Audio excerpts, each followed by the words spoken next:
sociais dos nossos países, com essa reflexão que tende a impulsionar o desenvolvimento dos nossos países, né? E o tema do debate ele é um pouco complexo de ser debatido.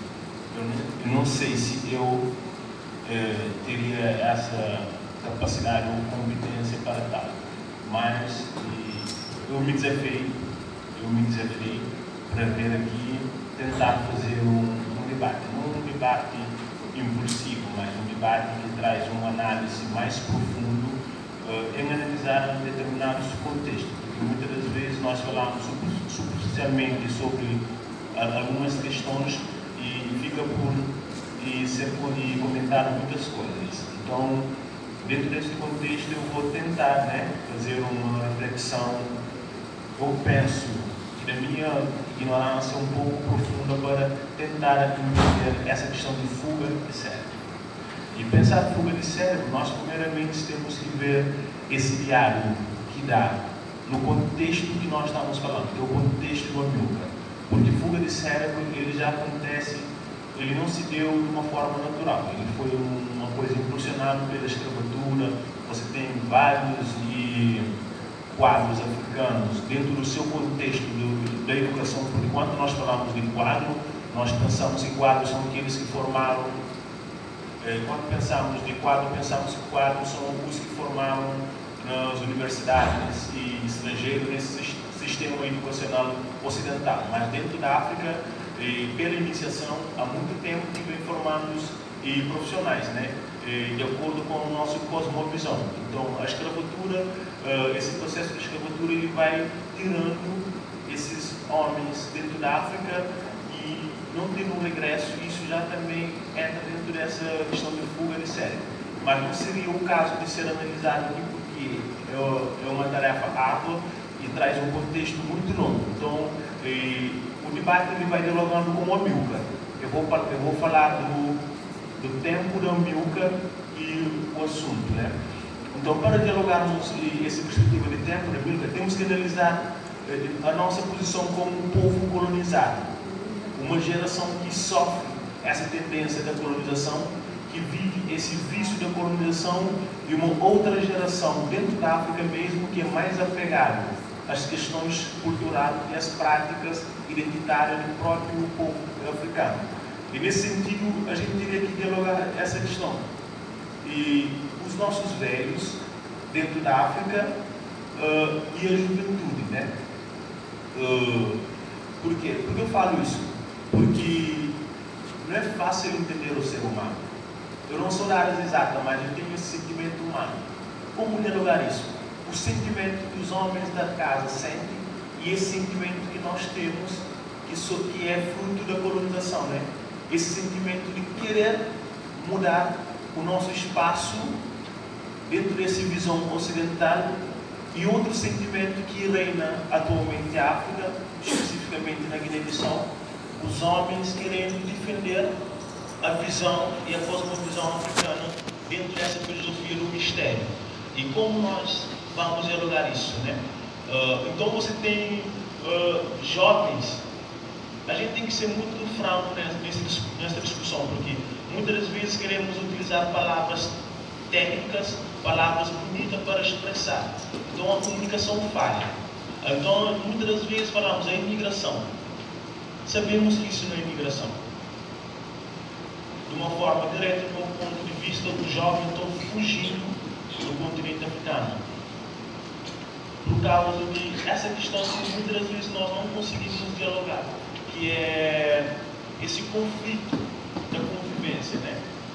Como os nossos velhos eles percebem a vivência e como os jovens eles também entendem. Os nossos velhos eles entendem que os jovens são os futuros, né?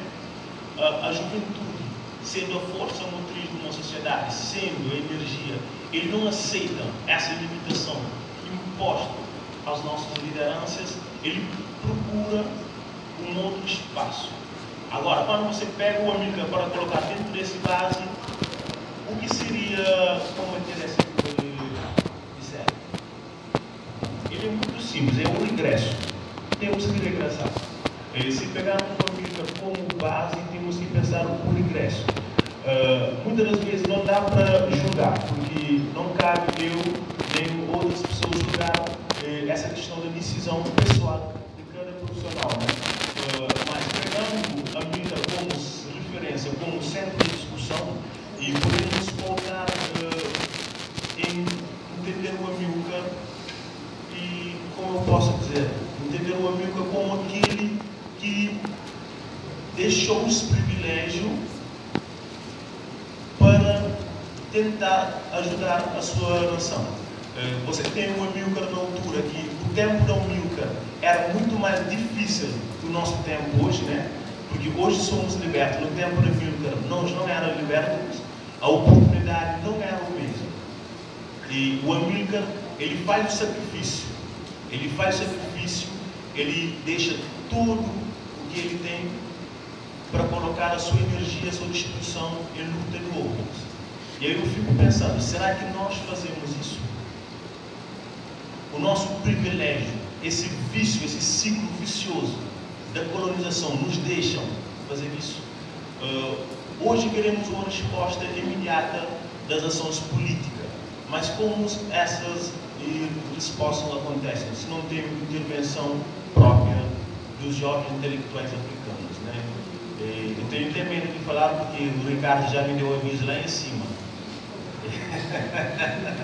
O Ricardo já me deu esse aviso que ele é um dos centros dessa fuga de cérebro, mas eu não vejo assim. Eu entendo que as coisas têm que ser analisadas em várias vertentes.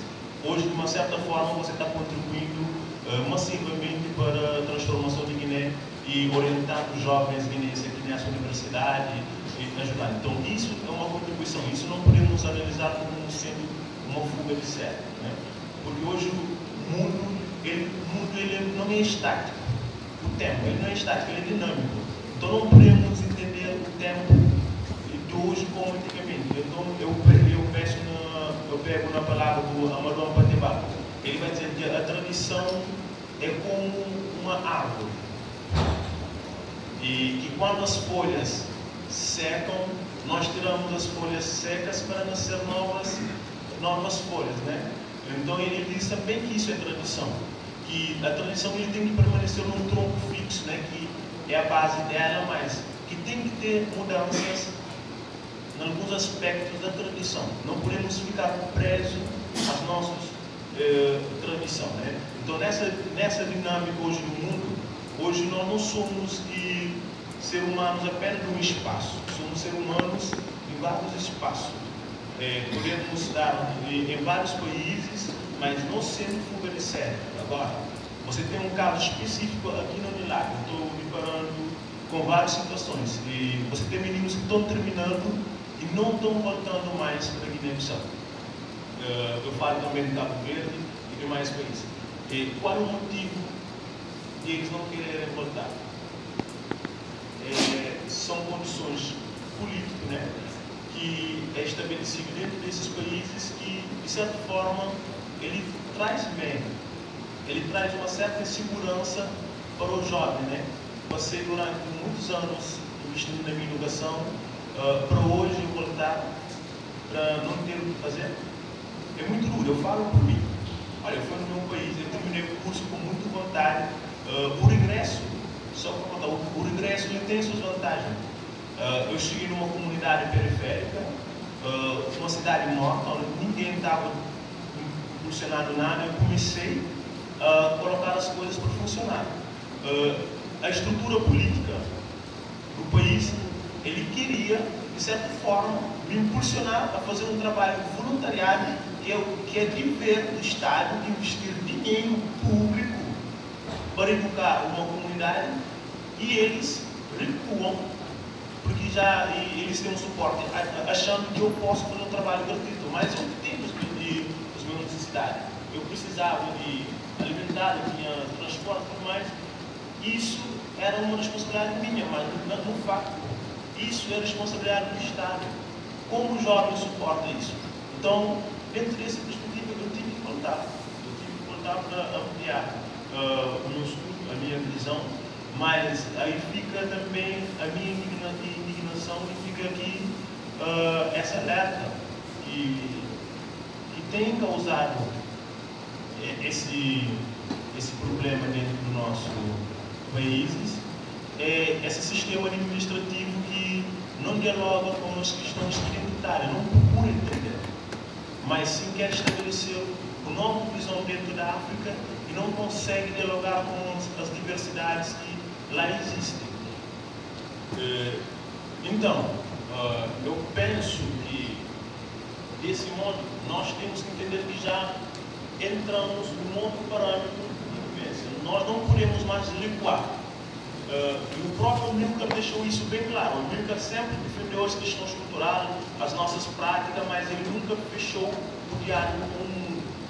Até porque ele falou na questão da língua portuguesa que ia nos unir. E o Paulo Freire, em Vendelagão, disse que foi um dos melhores erros do Amílcar, porque o Amílcar nunca podia ter funcionário a língua portuguesa como a língua oficial dos países, porque ele estava estimulando a colonização. Mas o Amílcar, ele percebe a emergência dos países africanos e embalar essa nova rotina da humanidade, que é um mundo tecnológico, um mundo de novos saberes, novas práticas. Então o Amílcar nunca fechou o povo africano para um novo diálogo, mas temos que ser conscientes das nossas bases culturais. Então o Amílcar deixou sempre essa brecha para nos abrir para o mundo. Agora, como a África vai acompanhar essa dinâmica? Como vamos acompanhar essa dinâmica para engajar os jovens? O jovem saiu hoje, ele tem uma nova visão sobre o mundo. Chega lá no país, ele é considerado como um jovem marginal, bandido, porque ele usa brinco e tal. Então você prefere ficar em outro país que te entende como ser humano. Hoje a questão é eu ser humano. Eu me compreender como ser humano. As minhas práticas, as minhas ações. Será que o meu país tem esse espaço para me acolher? Sabemos que não. Ficamos dentro do país fazendo um discurso moralista. Grande homem tem que vestir assim. Grande homem tem que ser assim. Aquele que bebe, aquele que fuma não é grande homem. Então, nós andamos em cima de um discurso colonial. Isso não é um discurso de hoje. Isso foi o que os colonos disseram para nós. Vocês têm que ser assim, comportar assim. Nunca nos deram espaço de nós expressarmos como ser humano. E o jovem africano, ele sai fora, ele começa a dialogar com outro mundo que dá esse espaço para ele se entender enquanto ser humano. Né? Eu, enquanto ser humano, as minhas ações, as minhas reflexões, tem que ter um espaço de afirmação. Será que no nosso país existe esse espaço de afirmação? E o jovem africano fica fugindo. Eu conheço jovem que faz coisas aqui que não vai fazer no país porque ele tem um certo, ou eu posso ter preconceito com a comunidade, a minha comunidade não aceita. Eu conheço jovens daqui que faz coisas e vem que diz, eu faço aqui, mas não faço lá. Por quê? É um debate que nós temos que ter dentro dos nossos países. A liberdade, a juventude precisa existir, mas ele também existe na sua existência. Na sua forma de ver e enxergar o mundo. Temos que criar espaço e não abrir um espaço de uma certa forma para causar conflito, mas ter espaço para ele se entender. Porque a juventude é o processo da humanização do ser humano. Você é uma criança, você não consegue entender tudo que um pré-adolescente entende. Quando pré-adolescente, você não consegue que um jovem entende. Quando jovem, você não entende que um homem de 50, 60 anos entende. Então é um processo. Nós temos que criar espaço de liberdade para que os jovens possam interagir com o próprio espaço. Essa limitação dentro do nosso país é muito forte. É muito forte. A discriminação que nós temos com nós mesmos é muito forte. Isso que deixa os jovens, os profissionais ficar aqui. Você vê que no Brasil você tem profissionais de todas as categorias. Eu fiquei muito espantado no início, quando eu cheguei aqui, eu vi a reitora, Vilma, com tatuagem. Uau, reitora com tatuagem? Eu fiquei pensando, mas ela também é uma pessoa vagabunda e ela não é isso. Quanto tempo que eu vi? Nós somos muito fechados a esse olhar colonial. Isso não é um olhar da nossa liberdade, isso é um olhar que foi imposto a nós. Isso é um olhar da opressão, para nos limitar a enfrentar que nos oprimia. E hoje, como nós vamos dialogar com isso? Você acha que um jovem sai fora, tem uma oportunidade que vocês têm, que vão querer voltar para Guiné, vão querer voltar para Cabo Verde? Não. Além de ter vantagens políticas, vocês têm vantagens humanas, vantagens pessoais. Então vocês não vão querer voltar. O que nós temos que fazer é pensar sobre fuga de cérebro, levando em consideração a perspectiva do Amilcar, essa questão da liberdade. O Amilcar sempre trouxe isso para a luta dele. O Amilcar nunca vangloriou um certo etnia, vangloriou as coisas fechando ao mundo. Até porque você tem o Amilcar como exemplo. Ele fazia negócio com os chineses, com os russos. Então, isso nós temos que voltar nessa discussão. Mas não é essa discussão ser uma discussão de política. Essa discussão tem que ser levada para o continente. Mas para essa discussão ser efetivada, nós aqui temos que voltar. O regresso. Não existe mais vantagem do que o regresso. Se nós não voltamos para encararmos a realidade política, para fazermos discussões, para colocar em pauta os assuntos que é necessário ser debatido, jamais vamos conseguir criar um Estado-nação. Porque um Estado-nação não é uma visão só, não é um partido que vai criar um Estado-nação. É toda a conjuntura, oposição e movimentos sociais, é um conjunto de ações que vai construindo a nossa nação. Portanto, eu vou fechando a minha fala, né? E espero que de qualquer forma eu possa ter contribuído de alguma maneira, e eu deixo essa reflexão do regresso. É muito difícil, eu sei que é difícil, mas todo desenvolvimento exige um sacrifício. Eu acho que Guiné-Bissau só conseguirá alcançar um outro patamar de desenvolvimento e vocês aqui no Unilag regressarem e desafiar a vocês mesmos, desafiar o meio, desafiar a opressão, desafiar a vossa Constituição, desafiar os que oprimem, desafiar todo o sistema político e pensar novamente um país. Nada é difícil aí, temos que pensar. Chegando aqui, dialogando com todas as frentes, com as identidades, para tentarmos construir uma nova perspectiva onde todos e todas possam ser ouvidos e possam contemplar esse processo de construção. Temos também que democratizar a tomada de decisões entre os países. E isso é muito difícil, porque na África esse pensamento para a juventude ele é construído a partir de uma outra perspectiva. Mas nós temos que democratizar isso para que a juventude própria está fazendo a pressão, está no campo, dialogando e exigindo quais são os seus direitos. Certo? Eu fico por aqui. Não sei se eu consegui trazer a reflexão na sua totalidade, mas eu penso que é dessa forma que vamos combater a fuga de cérebro, certo? Obrigado.